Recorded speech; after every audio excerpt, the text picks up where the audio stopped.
Nesta parte da nossa aula, vamos tratar sobre a estratégia de distribuição. E a estratégia de distribuição ela envolve a resposta a 4 perguntas. O que a gente vai entregar? O que a gente vai ofertar para o cliente? Como nós vamos ofertar? Onde vamos ofertar? E quando vamos ofertar? Vamos tratar então desses 4 aspectos. Bom, o que vai ser então distribuído? O que vai ser entregue para o cliente? Podemos considerar 3 fluxos de entrega ou de distribuição. O fluxo de informações e promoção, o fluxo de negociação e o fluxo de produtos. O fluxo de informações e promoção se refere à distribuição de informações e materiais promocionais relativos à oferta do serviço com o objetivo de atrair o interesse do consumidor.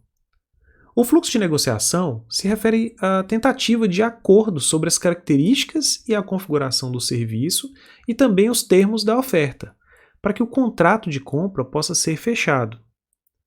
Imagine nas duas situações, que você vai primeiro obter informações sobre o hotel que você deseja escolher e depois, num fluxo de negociação, você vai fazer a reserva do hotel. Aí você vai negociar o preço, os dias que você vai ficar. E aí, quando a gente vai consumir de fato o serviço, aí a gente vai utilizar o fluxo de produtos. Muitos serviços, sobretudo de processamento de pessoas ou de posses, requerem instalações físicas para entrega. Podemos citar como exemplo as operações bancárias por um aplicativo ou até mesmo um lava-jato. Tem uma estrutura toda com pessoal e equipamentos para que possa ser realizado o serviço. Os 3 fluxos podem ser associados com o modelo da flor de serviço. O fluxo de informações relaciona-se com as pétalas de informação e consulta que a gente viu.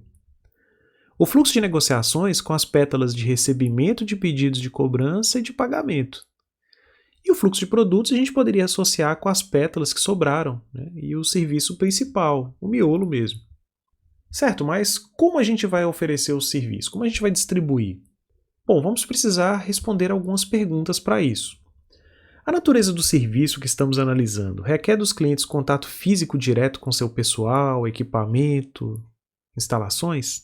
Os clientes se dirigem às instalações da organização ou enviam pessoal e equipamentos para onde estiverem os clientes? As transações entre quem oferta o serviço e o cliente podem ser concluídas à distância, utilizando a internet, as telecomunicações, ou precisa ser mesmo por algum canal de distribuição físico? Bom, para cada caso, a gente vai ter que pensar um pouco como resolver. Quando os clientes se dirigem até a empresa, é importante avaliar a conveniência da localização. Temos uma situação aí em que você tem um local único onde os clientes vão, por exemplo, um teatro, um salão de beleza, e tem alguns serviços que os clientes se deslocam também, mas eles são bem distribuídos, como por exemplo um serviço de ônibus ou uma rede de fast food. Normalmente, para fazer esse tipo de análise, a gente vai usar diversas técnicas elaboradas de análise estatística. Tem inclusive alguns modelos bem interessantes que chamam-se modelos gravitacionais de varejo, ou então podem ser feitas contagens de tráfego de pedestres para determinar quantos clientes em potencial passam por certos locais. É importante também identificar prováveis mudanças futuras de infraestrutura. Bom, a organização de serviços irá até o cliente sempre que o objeto do serviço for algum item físico que não dá para mover, inamovível, dizemos assim. Em outras situações, a saída será opcional, mas o cliente pode, inclusive, até atribuir mais valor, talvez ao seu tempo, por exemplo, ou ao custo de deslocamento e preferir pagar para ser visitado. Na pandemia, a gente viu a importância do serviço de delivery e como também muitos serviços de atendimento domiciliar foram impactados de alguma forma, positivamente ou negativamente. Temos aí alguns exemplos também, que o caso, por exemplo, da pintura de uma casa, não tem como levar a casa para alguém pintar. Então, a gente tem que enviar a equipe para poder prestar o serviço no local onde vai ser pintado. Temos ainda a situação em que os serviços são ofertados em vários locais, como, por exemplo, a entrega de correspondência, o exemplo dos Correios, e também o auto-socorro em estrada, que vai atender várias pessoas, talvez até simultaneamente. Numa terceira situação, cliente e organização de serviços realizam as transações à distância. Isso pode significar que o cliente nunca veja as instalações da empresa. Isso reduz os encontros de serviço. Naturalmente, isso reduz os custos também. Hoje em dia, tudo que pode ser digitalizado vai contar com pelo menos 2 opções de entrega, a física e com certeza a virtual. E a gente tem também outras situações em que envolvem a disponibilização em local único, por exemplo, a operadora de cartão de crédito e emissora de TV local, E também temos a situação envolvendo vários locais, por exemplo, as redes de telecomunicações e empresas de telefonia. Certo, e onde a gente vai então ofertar o serviço? É uma outra decisão. Nesse caso, vamos levar em conta as questões de conveniência e preferência do cliente, elas serão prioritárias. Nós temos duas estratégias que têm sido muito utilizadas nesse aspecto: as mini-lojas e as instalações multipropósito.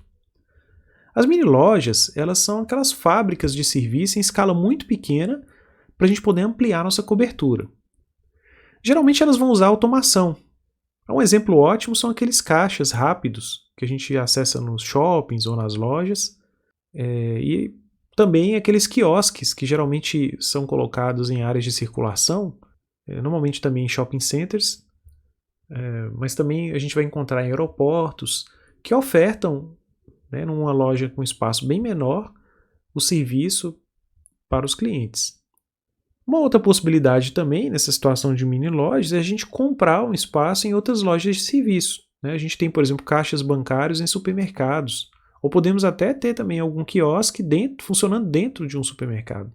Temos também as instalações multipropósito, né? Nessa outra abordagem, a gente vai ter algumas construções que vão ter espaço para escritórios, produção, para serviços como bancos, restaurantes, salão de cabeleireiro, várias lojas, academia, etc. Um exemplo interessante disso são os postos de combustíveis, que muitas vezes vão ter aquelas pequenas lojas de varejo, as lojas de conveniência, né, para complementar o serviço de abastecimento.